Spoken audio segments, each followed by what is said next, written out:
I left home the night my stepson tried to put me through the kitchen wall. His name was Cody. He was 22, drunk, furious, and convinced the world owed him an apology. I had spent 14 years helping raise him. 14 years paying for school clothes, hospital bills, broken phones, traffic fines, and every reckless decision Brianna promised would be his last. I taught him to drive. I attended games his biological father never bothered to see. I gave him money when he claimed he needed textbooks and later learned he had spent it on parties. Still, I stayed.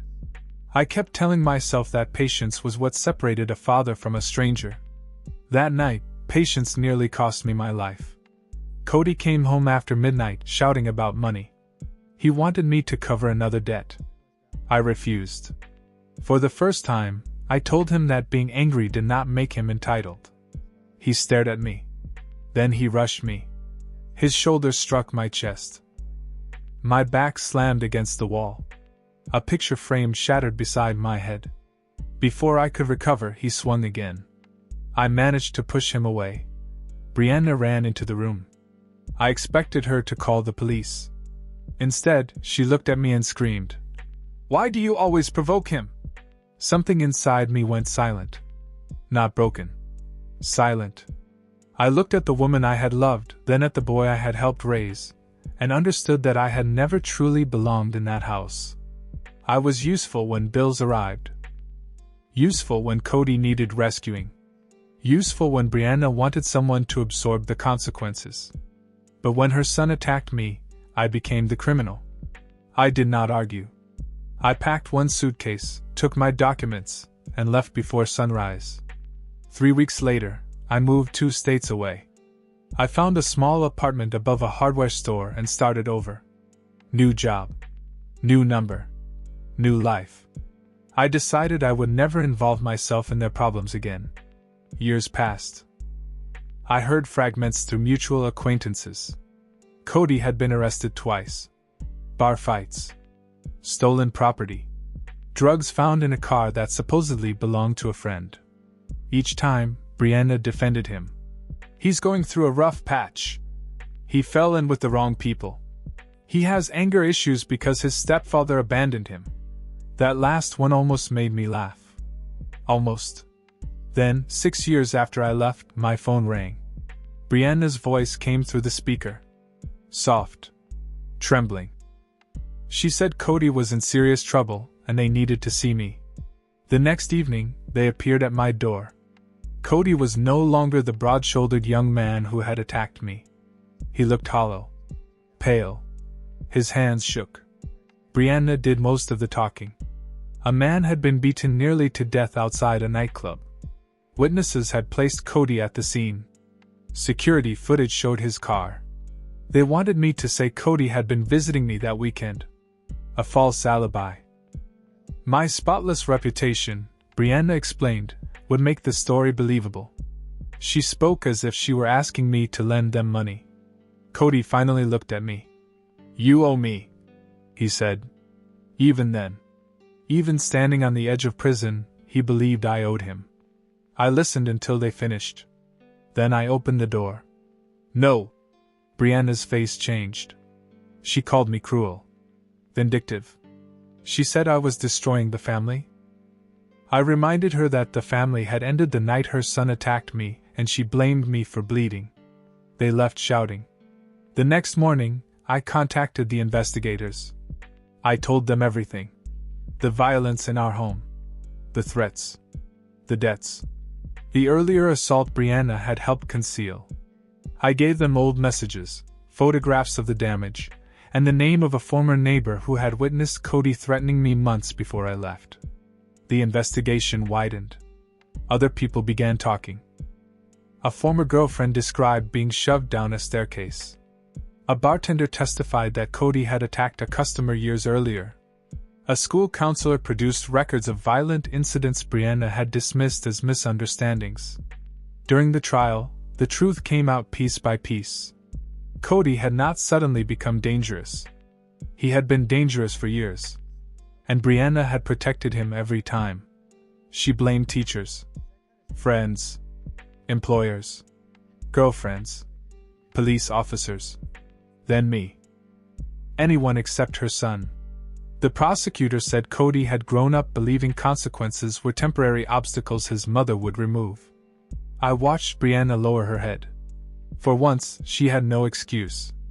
Cody was convicted. The sentence was long. As the guards led him away, he turned toward his mother, not me.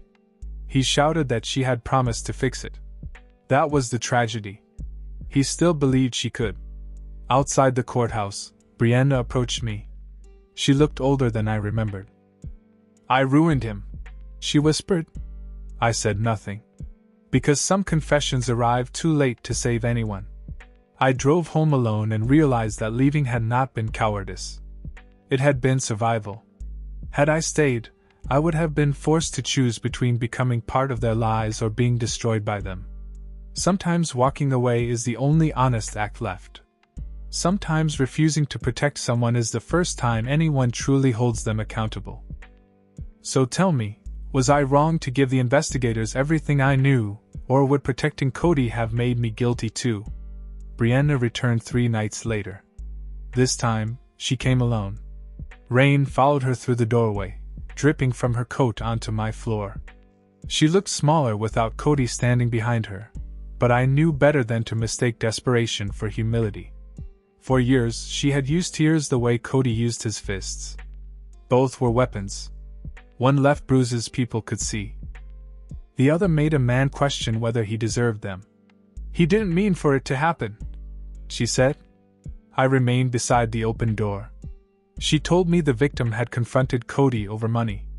There had been shouting outside the nightclub, then pushing, then a bottle breaking against the pavement.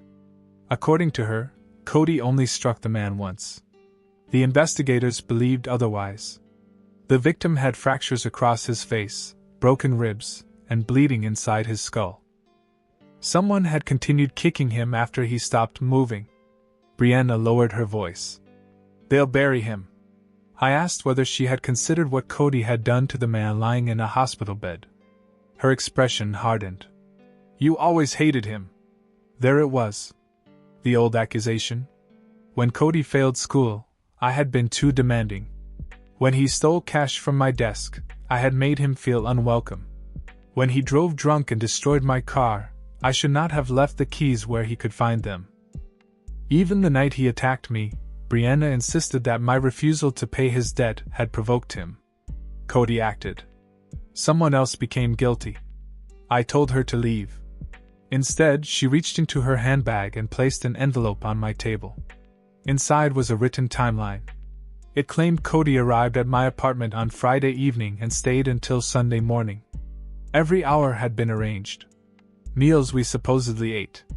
A movie we supposedly watched. Even a morning walk through a park near my building. The lie had been prepared carefully. At the bottom, there was a space for my signature. Brianna pushed a pen toward me. "Just sign it." I stared at the empty line and remembered all the papers I had signed during our marriage. Loan agreements. School forms. Medical bills. Documents that made me responsible whenever Cody needed something, but powerless whenever he harmed someone. That line was not an alibi. It was a chain. I tore the paper in half. Brianna slapped me. The sound filled the room, sharp and clean. For a second, either of us moved. Then she looked at her hand as though it belonged to somebody else. I did not touch her. I simply said, "Now I understand where he learned it." She left without another word. The following morning, I called the detective whose number appeared on the card she had accidentally left inside the envelope. I explained the request for a false alibi and offered to make a formal statement. 2 investigators arrived that afternoon. I gave them the torn document, the envelope, and footage from the security camera outside my apartment. It showed Brianna and Cody arriving together on the previous visit. The audio captured enough of their conversation to prove why they had come. Then I opened the box I had carried through 2 states and 6 silent years. Inside were photographs of the kitchen wall Cody had cracked with my body. Copies of messages in which he threatened to finish what he had started. An emergency room report documenting my injuries. I had never pressed charges because Brianna begged me not to destroy his future. Now those records became part of it. The detective asked why I had kept everything. I told him I had spent years believing that one day I might need proof that I was not the monster Brianna described. He studied me for a moment. Looks like today is that day. The police arrested Cody the next week. Brianna called before sunrise, screaming so loudly that I held the phone away from my ear. She said officers had dragged him from his apartment. She said they had searched his car and found blood beneath the passenger seat. She said they had taken his shoes, his clothing, and his phone. Then she said my name as if it were a curse. You did this. No, I answered. He did. She demanded that I withdraw my statement. I told her truth was not money. I could not cancel it when she became uncomfortable. That afternoon, Cody called from jail. His voice was calm at first. He reminded me of the years we had lived together. He mentioned the bicycle I bought him when he was 12 and the night I sat beside his hospital bed after he crashed it. He called me Dad for the first time since he was a child. Then I refused to help him. The tenderness vanished. He promised that when he got out, he would find me. I listened until he finished. Then I asked whether he understood that the call was being recorded. Silence. For once, Cody had nothing to say. That recording was added to the case. Brianna claimed I had provoked him again. She told relatives that I was taking revenge because she chose her son over me. Some believed her. They sent messages accusing me of cruelty and betrayal. I answered none of them. I had finally understood that defending myself to people committed to misunderstanding me was another form of captivity. The trial was approaching. And for the first time in Cody's life, his mother could not stand between him and the consequences. But as more witnesses came forward, I began to realize the attack that drove me from my home had not been the beginning. It had only been the first violence Brianna could no longer hide from me. The courthouse smelled of wet wool, old paper, and fear. I sat 3 rows behind the prosecutor, close enough to see Cody's jaw tighten whenever someone said my name. He wore a dark suit that did not belong to him. Brianna had probably borrowed it from a cousin or bought it with money she could not afford to spend. She sat behind him, rigid and pale, watching the jury as if she could bend 12 strangers through force of will. For years, that had worked on everyone else. Teachers softened their reports. Employers withdrew complaints. Neighbors accepted apologies. Police officers listened when she described Cody as troubled, frightened, misunderstood. But a courtroom was different. Apologies did not erase evidence there. The first witness was the man Cody had nearly killed. He walked slowly to the stand with a cane. One side of his face remained stiff. His voice was damaged, each word dragged through pain. He said he remembered Cody demanding money, remembered refusing, remembered the first punch. After that, only fragments. Shoes striking his ribs. Concrete beneath his cheek. Someone laughing. Cody stared at the table. Brianna stared at the victim as though his survival were an act of betrayal. Then the prosecutor showed the security footage. It had no sound, but silence made it worse. Cody struck the man once, then again. When the man fell, Cody followed him down. He kicked him repeatedly. Another figure tried to pull Cody away, but Cody shoved him aside and continued. The jury watched without moving. I had seen that posture before. The lowered shoulders. The clenched fists. The sudden, mechanical violence. It was the same shape his body had taken in my kitchen 6 years earlier. My hands began to shake beneath the bench. I pressed them together until the trembling stopped. The defense claimed Cody had panicked. They said alcohol distorted his judgment. They said the victim had threatened him first. Then the earlier witnesses began to appear. A former classmate described Cody breaking his nose behind the school gym when they were 15. The incident had never reached the police because Brianna convinced the boy's parents that reporting it would destroy both children's futures. A former girlfriend testified next. Her name was Elise. I remembered her. She had visited our home several times during Cody's final year of high school. She was quiet, polite, and always seemed to wear long sleeves, even in warm weather. On the stand, she explained why. Cody had grabbed her wrists hard enough to leave bruises. He had shoved her into a door. Once, during an argument, he pressed his forearm across her throat until she could no longer breathe. She told Brianna. Brianna warned her not to ruin a young man's life over a misunderstanding. Elise began to cry. I looked toward Brianna. She did not look ashamed. She looked angry that Elise had spoken. That was when I understood the full shape of what I had lived inside. Brianna had not merely excused Cody. She had trained everyone around him to doubt their own injuries. Every bruise became an exaggeration. Every threat became a joke. Every victim became an enemy. Then my name was called. I walked to the witness stand and swore to tell the truth. Cody finally looked at me. There was hatred in his eyes, but beneath it, something else. Fear. The prosecutor asked about the night he attacked me. I described the demand for money, the refusal, the rush of his body, the wall striking my back.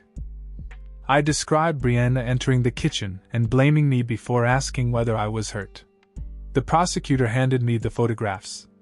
Seeing them again was like opening a sealed room inside my mind. The cracked plaster, the blood beside my ear, the dark bruises spreading across my ribs. Why did you not report him? She asked. I looked at Brianna. Because his mother told me that protecting him was the same as protecting our family. The defense attorney stood quickly. He suggested I was bitter because my marriage had failed. He suggested I had exaggerated the assault to punish Cody. He asked whether I had ever loved my stepson. Yes, I said. He smiled, thinking he had found weakness. Then why are you helping send him to prison? I leaned toward the microphone. Because love that hides violence is not love. It is permission. The courtroom went silent. Even the attorney had no immediate reply. During a recess, Brianna cornered me near the stairwell. Her face was twisted with fury. You wanted this, she whispered. You've been waiting all these years to destroy him. I told her I had wanted him to stop. She said I could have saved him by staying. That sentence followed me back into the courtroom. For years, I had wondered the same thing. Had leaving made Cody worse? Had my absence removed the last boundary he feared? Then the prosecutor introduced Brianna's old messages. Messages to teachers, employers, girlfriends, neighbors. In every one, she blamed someone else. The pattern stretched across more than a decade. Cody had not lost his last boundary when I left. He had never been given one. The jury returned after less than 4 hours. Guilty. Cody showed no emotion until the judge denied bail. Then he turned toward Brianna and shouted, You said you would fix this. She covered her mouth. For the first time, I saw the truth reach her. She had spent years teaching him that consequences were lies told by weaker people.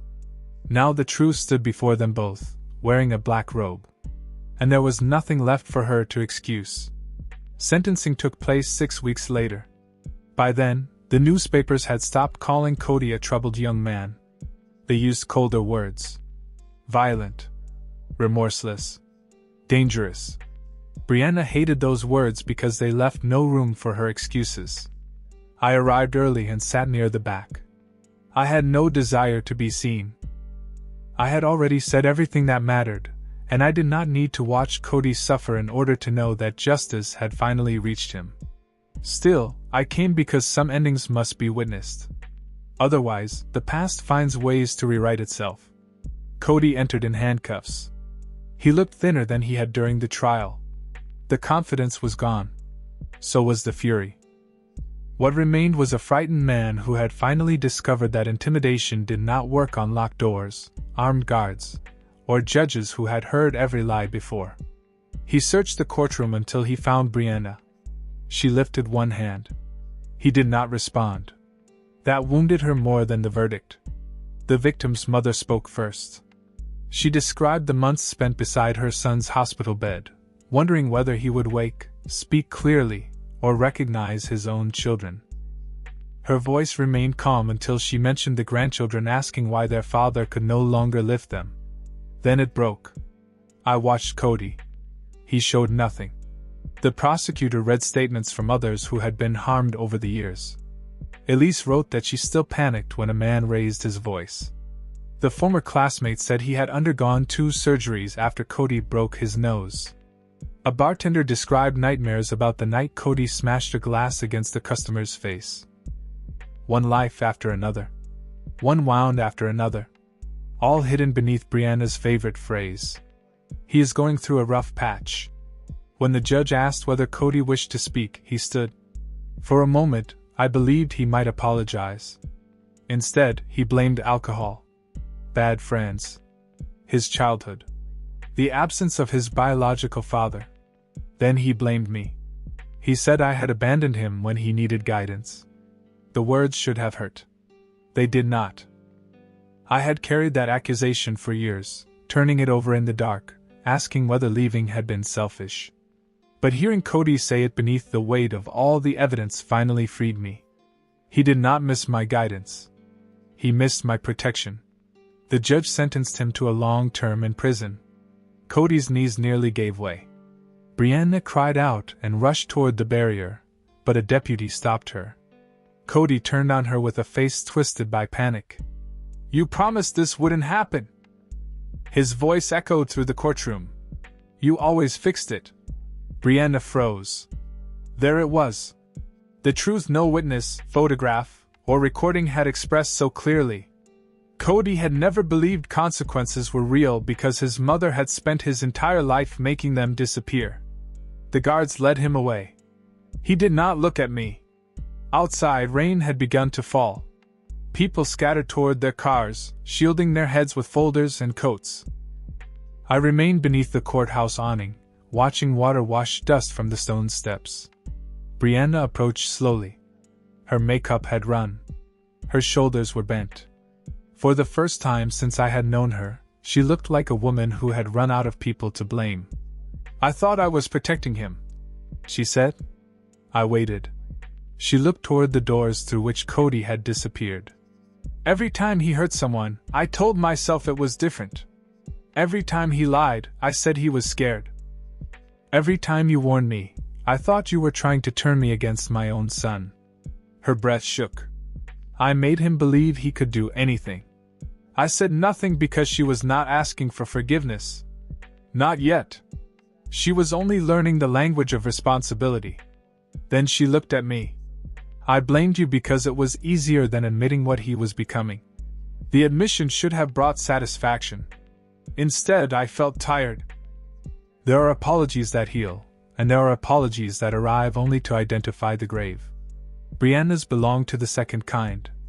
It could not restore our marriage, undo the attack, or return the years I spent questioning my own memory. It merely confirmed that I had not imagined the betrayal. She asked whether I would visit Cody. No. She flinched. I told her that prison was not another emergency for me to solve. Cody had parents. He had lawyers. He had the consequences he had earned. And I had a life. Brianna nodded, though I could see that part of her still wanted me to step back into the role I had escaped. The reliable man. The clean reputation. The wallet, shield, and witness who could be persuaded to carry one more burden. I walked past her into the rain. Years earlier, I had left with one suitcase and the belief that I had failed my family. Now I understood the opposite was true. I had saved the only person in that house who was willing to be saved. Myself. Walking away did not destroy Cody. The lies protected him until he destroyed himself. Refusing the false alibi did not betray my family. It prevented me from becoming part of the crime that family had become. I never spoke to Brianna again. I never visited Cody. Sometimes guilt still knocked at the door of my new life, but I learned not to let it inside. Guilt can sound like compassion when you have spent years being trained to accept blame. I know better now. Love without accountability becomes permission. Protection without truth becomes poison.